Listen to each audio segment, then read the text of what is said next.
SN మీడియాకి స్వాగతం సుస్వాగతం। ఈరోజు ఉమ్మడి కూటమి తరపున మన నామినేట్ పోస్టులు ప్రకటించారు। అయితే ఎందరో ఆశావాహులు రాష్ట్రంలో 5 సంవత్సరాల నుంచి పార్టీ కోసం కష్టపడి కేసులు పెట్టించుకున్న నాయకులు కార్యకర్తలుకి కాకుండా ఎవరెవరికో ఇచ్చారని కూటమిలో కొంతమంది పార్టీ కార్యకర్తలు మనోవేదన చెందుతున్నారు।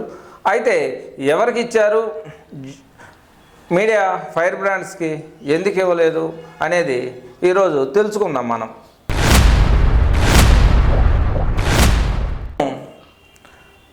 20 మందిని నామినేట్ పోస్టుల నుంచి ప్రకటించారు। అయితే 20 మందిలో ఒక మాజీ ఎంపీ, ఢిల్లీలో చక్రం తిప్పే నేత కొనమల్ల నారాయణ గారికి ఆర్టీసీ చైర్మన్గా ఇచ్చారు। కానీ ఆయన అర్హత తగ్గ పదవి అయితే ఇవ్వలేదు అని టీడీపీకి సంబంధించిన నాయకులు కార్యకర్తలు అనుకుంటున్నారు। 2, మన టీడీపీ మీడియా పరంగా ఫైర్ బ్రాండ్స్ ఉన్నారు।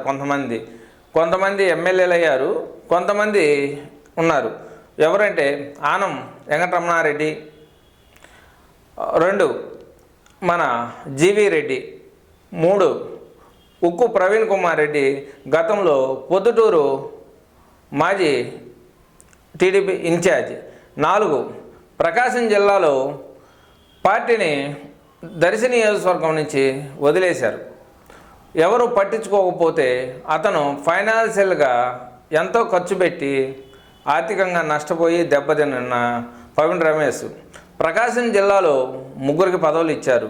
వాళ్ళకి ఇవ్వటం తప్పని జనాలు అనటం లేదు, కానీ దర్శి నియోజకవర్గంలో అతను ఆర్థికంగా చాలా చితికిపోయాడు। పవన్ రమేష్ అనే వ్యక్తి, అతనికి కూడా పదవి విషయంలో టీడీపీ ప్రభుత్వం ఇవ్వలేదు। ఇంకొకరు మన రాష్ట్రంలో అందరికీ తెలిసిన మనిషి, గతంలో వైసీపీ ప్రభుత్వంలో వాళ్ళ ఇంటి మీద కూడా దాడి చేశారు, అతనే బొమ్మిరెడ్డి పట్టాభి। అతను లాస్ట్కి ఫ్యామిలీ మీద కూడా దాడి చేస్తే భయపడి కొన్ని రోజులు అజ్ఞాతంలో కూడా ఉన్న వ్యక్తి। అయితే ఇటువంటి వారిని కాదని ఎలాగంటే ప్రభుత్వం కోసం కేసులు పెట్టించుకొని ఇబ్బంది పడ్డవాళ్ళకి కాకుండా వేరే వ్యక్తులకి వచ్చాయి। ఇందాక మన ఏబిఎన్ ఆంధ్రజ్యోతిలో జీవి రెడ్డి గారు ప్రశ్నించారు। ఏమని ప్రశ్నించారంటే, మన సీఎంఓలో వైసీపీలో పనిచేసిన చాలామంది అధికారులు ఇప్పుడు కోవర్టులుగా ఉన్నారు, కానీ ఇప్పటికి కూడా మన చంద్రబాబు నాయుడు గారు గ్రహించటం లేదు, ఆయనకి అన్ని విషయాలు తెలియటం లేదు।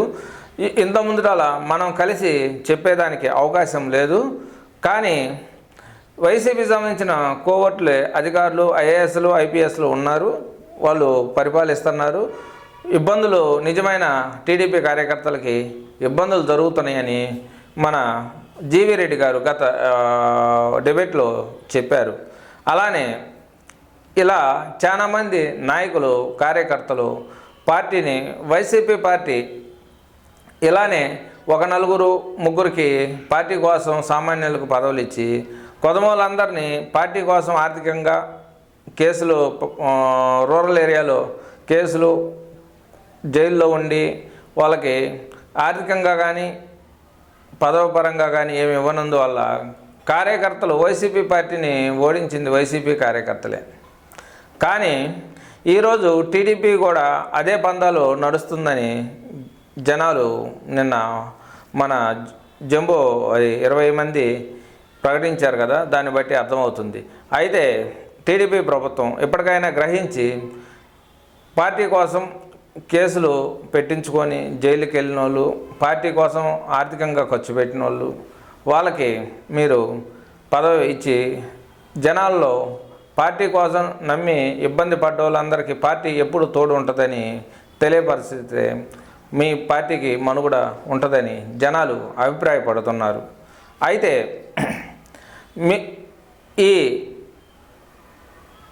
నామినేట్ పోస్టులు ఇచ్చేది ఎమ్మటే నిజమైన కార్యకర్తలకు ఇచ్చి పార్టీ పరంగా కేసులు పెట్టించుకొని వైసీపీ ప్రభుత్వంలో తప్పుడు కేసులు పెట్టించుకొని ఇప్పటికి కూడా ఇబ్బంది పడుతున్నారు టీడీపీ కార్యకర్తలు. వాళ్ళందరినీ ఒక కమిటీ వేసి మీరు కార్యకర్తలు ఇబ్బంది పడే వాళ్ళని, ఏ పార్టీ అయినా ఇబ్బంది పడే కార్యకర్తని దగ్గరికి తీయకపోతే పార్టీ ఖచ్చితంగా కనుమరుగైద్ది. ఎందుకంటే వాళ్ళది చాలా చిన్న ప్రాణం ఫైనాన్షియల్గా. ఎలా అంటే ఒకసారి ఒక సర్పంచ్ గానో, ఎంపీటీసీ గానో, ఎంపీపీ గానో పోటీ చేస్తే వాళ్ళు నెక్స్ట్ టైం వాళ్ళ సంపద, వాళ్ళ పొలము అన్నీ అమ్ముకోవాల్సిన పరిస్థితి ఏర్పడుతుంది.